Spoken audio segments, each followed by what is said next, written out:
So hello guys, this will be a very short video.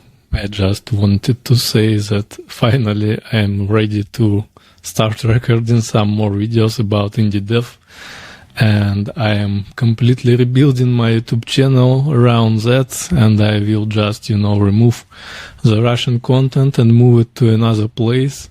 So if you prefer some Russian content, you can go to the Nonsense FM. I will share link a bit later. So the next video will be about the React Native experience and how I work with React Native using the Claude Code. And probably I will start streaming again.